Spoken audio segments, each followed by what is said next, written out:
ETF index mutual funds నేర్చుకుని stock మార్కెట్లో రాణించాలనుకుంటున్నారా? వెంటనే ఈ నెంబర్కి కాల్ చేయండి.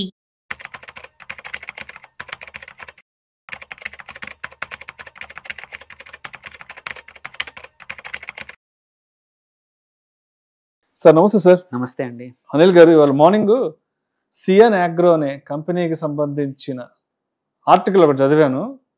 ఆల్మోస్ట్ ఒక 14-15 నెలల్లో ఆ స్టాకు 40 రూపాయల నుంచి 1140 రూపాయలకి పెరిగిందంట. అంటే ఆల్మోస్ట్ ఒక 2000% పైగా పెరిగినట్టే కదా. అవునండి. ఏంటి అసలు, అంటే 40 రూపాయలు అంటే ఆల్మోస్ట్ ఒక పెన్నీ స్టాకు. ఒక పెన్నీ స్టాక్ నుంచి ఒక లార్జ్ క్యాప్, ఒక బ్లూ చిప్ రేంజ్కి అది పెరిగిపోయింది. అసలు ఈ వార్త నిజమేనా? అది నిజంగా పెరిగిందా, లేదంటే స్పెక్యులేషన్ చేశారా? ఏంటి అసలు వాస్తవాలేంటి, దాని కథా కాంబినేషన్ ఒక్కసారి డీటెయిల్గా చెప్పగలరు? తప్పకుండా. యాక్చువల్లీ అది లాస్ట్ జూలైలో 40, 35, 37, 38, 40 దగ్గర నుంచి ఇప్పుడు 1100 దాటేసింది. ఇప్పుడు 1140 టచ్ అయింది. ఇవాళ ఈ సియాన్ అగ్రో అనే కంపెనీ ఇంతకుముందు ఒక ఎడిబుల్ ఆయిల్ కంపెనీ ఆర్ కొంచెం చిన్న చిన్న ఫుడ్ ప్రాసెసింగ్లో ఉండే కంపెనీ. ఇంతకుముందు మీరు చూసుకుంటే రీజన్స్ మెనీ ఉన్నాయి. ఆ రీజన్స్కి వచ్చే ముందు ఫైనాన్షియల్స్ నిజంగానే జస్టిఫై చేస్తాయా అనేది ఫస్ట్ క్వశ్చన్. సో ఫైనాన్షియల్స్ చూసుకుంటే లాస్ట్ ఇయర్ ఇదే టయానికి దగ్గర దగ్గర 10 లక్షల లాభమే ఉండింది. 10 లక్షల లాభం ఉన్న కంపెనీ, అందుకోసమే అప్పుడు 40 రూపాయల దగ్గర ట్రేడ్ అయ్యేది. 10 లక్షల రూపాయలు బిజినెస్ చేసే అంతే లాభం నెట్ ప్రాఫిట్ 10 లక్షలే ఉండింది లాస్ట్ ఇయర్. బట్ ఈ సంవత్సరం మొన్న క్వార్టర్లో 52.21 కోట్లు.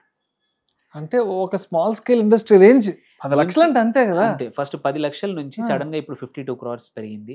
రెవెన్యూ కూడా ఇంతకు ముందు లాస్ట్ ఇయర్ ఈ టయానికి 17.5 కోట్లు, ఇప్పుడు వచ్చేసి 510 కోట్ల రెవెన్యూ వచ్చింది.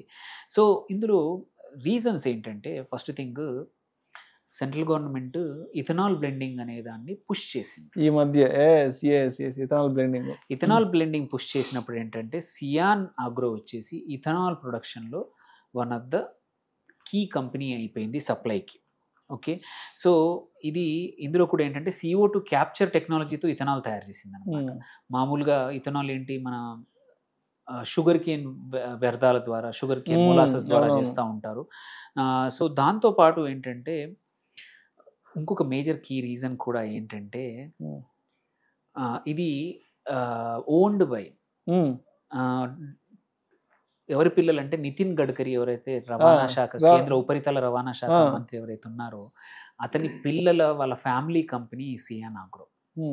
సో ఒక రకంగా అందుకే ఈ సోషల్ మీడియాలో కూడా ఈ స్టాక్ గురించి కానీ నెగిటివ్గా కూడా చాలా వస్తున్నాయి. ఎందుకంటే ఏంటంటే, ఇది ఆయన గవర్నమెంట్ కి సంబంధించిన వాళ్ళ ఫ్యామిలీ కంపెనీ ఒకటి. ఆయన కూడా అందులో హైడ్రోజన్ అని లిక్విడ్, సో ఇది పెట్రోలియం శాఖకు సంబంధించిన విషయం అయినా సరే, ఇథనాల్ బ్లెండింగ్ అనేది ఆయన కూడా ప్రమోట్ చేస్తా ఉన్నారు. హైడ్రోజన్ వాళ్ళ కంపెనీ కాబట్టి దానికి సంబంధించిన. సో ఇంత అన్యూజువల్ వెల్త్ క్రియేషన్ మాత్రం వెరీ రేర్.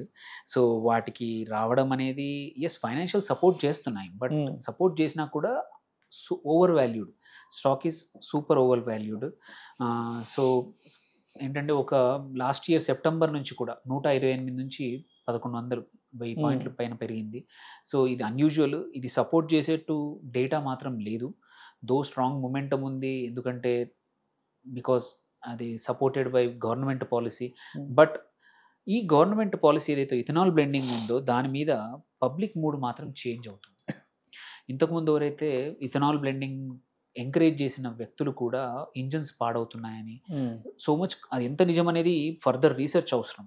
బట్ మంచి కార్లు కానీ, మంచి ఏవైతే హై ఎండ్ కార్లు కూడా ఇథనాల్ బ్లెండింగ్ వల్ల ఇంజన్స్ తొందరగా పాడవుతున్నాయి, మైలేజీలు పడిపోయాయి అనే గొడవ అంటే సోషల్ మీడియాలో నాయిస్ పెరిగిపోయింది. మనం ఈ ప్రభుత్వాన్ని చూస్తే ఏంటంటే, రెస్పాన్సివ్ గవర్నమెంట్. ఒక 3 నెలలకు, 6 నెలలకు, 8 నెలలకు ఎవరు ఏం మాట్లాడుతున్నారో విని దాని తగ్గట్టు చాలా చేంజెస్ ఇన్కమ్ ట్యాక్స్లో కానీ, GSTలో కానీ, ఆన్లైన్ గ్యాంబ్లింగ్ చట్టంలో కానీ, ప్రతిదీ కూడా ప్రజలు ఏం ఆలోచిస్తున్నారో over a period of time changes చేస్తూ ఉంది. So over a period of time ఈ స్టాక్, ఈ ఇథనాల్ బ్లెండింగ్ అనే దాని మీద బేసిక్ ఈ స్టాక్ మొత్తం డిపెండెన్స్ ఉంది కాబట్టి over of period of time మాత్రం దెబ్బతినే అవకాశాలను ఎవరైనా ఇన్వెస్టర్స్ ఈ పర్పస్ ఆఫ్ ఈ టాపిక్ ని డిస్కస్ చేసే పర్పస్ కూడా ఏంటంటే అనవసరంగా హైప్కి వెళ్ళిపోయి దీంట్లో పెద్ద పొజిషన్స్ తీసుకోవద్దు. జస్ట్ బికాజ్ ఈ స్టాక్ అక్కడ నుంచి 40 నుంచి 1140కి వచ్చిందన్నంత మాత్రాన ఫ్యూచర్లో అలా ఉంటుందని నమ్మకం లేదు. దాని ఏమంటారు పియర్ గ్రూప్ కంపెనీస్ అంటాము, యూజువల్లీ షుగర్ స్టాక్స్, వాటికి ఇంత పెద్ద వాల్యుయేషన్స్ లేవు. Okay, so be cautious. Just because it is supported by ఒక వెల్ నోన్ మినిస్టర్ ఇంకెవరో ద్వారా అని కాకుండా కొంచెం సెన్స్ యూస్ చేయాలి, స్పెక్యులేటివ్ ఆలోచించొద్దు. ఎస్, సో ఇంత పెరిగిందని మాత్రం ప్లీజ్ డోంట్ ఎంటర్. కావాలంటే మీకు ఒకటో రెండో చిన్న 1% మీ పోర్ట్ఫోలియోలో పెట్టుకుంటా అంటే మొమెంటం ఉంది కాబట్టి, బికాస్ ఇంకా పెరిగిపోద్ది ఏదో మల్టీ బ్యాగర్ థాట్ లో మాత్రం past multi bagger is not a future multi bagger, already పెరిగిపోయింది. సో ఫైండ్ ఇంతకు ముందు మల్టీ బ్యాగర్ కాని స్టాక్ చేయాలి, కానీ ఇంతకుముందు ఆల్రెడీ అయిపోయింది 20 రెట్లు 10 రెట్లు 15 రెట్లు 50 రెట్లు పెరిగిన స్టాక్ని మళ్ళీ అందులో ఎంటర్ అవుతాను ఓవర్ వాల్యుయేషన్ దగ్గర మాత్రం అదొక పిచ్చి పని. సో ప్లీజ్ ఇట్లాంటి కంపెనీస్ ఏవైతే రీసెంట్గా 1.5 year ఒక పాలసీ మీదను ఏదో ఒక డిసిషన్ మీద రైజ్ అయిన స్టాక్స్ దగ్గర కొంచెం జాగ్రత్తగా ఉండాలి. తీసుకున్న చిన్న పొజిషన్స్ తీసుకోండి, బట్ పెద్ద పొజిషన్స్ తీసుకొని చాలా మంది చూసాము, వెదర్ సుజలాన్లో కావచ్చు, వోడాఫోన్లో కావచ్చు, quite a few Penney stocks చిన్న ప్రైజుల దగ్గర ఏదో పెరుగుతాయనే ఆశతో లక్షలు ఇన్వెస్టర్స్, చిన్న ఇన్వెస్టర్సే చేస్తారు. సో అందుకే చిన్న ఇన్వెస్టర్స్ ఈ సియాన్ ఆగ్రో లాంటి కంపెనీ ట్రాప్లో పడకండి. దో ఫైనాన్షియల్స్ ఇప్పుడు బాగా ఉన్నా సరే, బట్ వాల్యుయేషన్ ఫైనాన్షియల్స్కి సంబంధం లేదు. ఇట్ ఈస్ జస్ట్ మొమెంటం ఉందని ఎంటర్ అయిన తర్వాత ఇరుక్కోవద్దు అనేది మాత్రం ఈ వీడియో నుంచి చెప్పాలనుకున్న అంశం. డెఫినెట్గా ఆడియన్స్ కూడా డిస్క్లైమర్ చెప్పాల్సిన బాధ్యత కూడా మన మీద ఉంది. ప్రేక్షకుల విజ్ఞప్తి, ఈ వీడియోలో ప్రస్తావించబడిన అంశాలు కేవలం ప్రేక్షకులకు అవగాహన కొరకు, ఇన్ఫర్మేషన్ కొరకు మాత్రమే వీటి గురించి ప్రస్తావించడం అనేది. వీటిని రికమెండ్ చేయడం అయితే మాత్రం మా ఉద్దేశం కాదు. పెట్టుబడులు పెట్టే ముందు మీ అడ్వైజర్ని సంప్రదించి మాత్రమే తుది నిర్ణయం తీసుకోగలరని మా మనవి. Yes, thank you sir, thank you so much.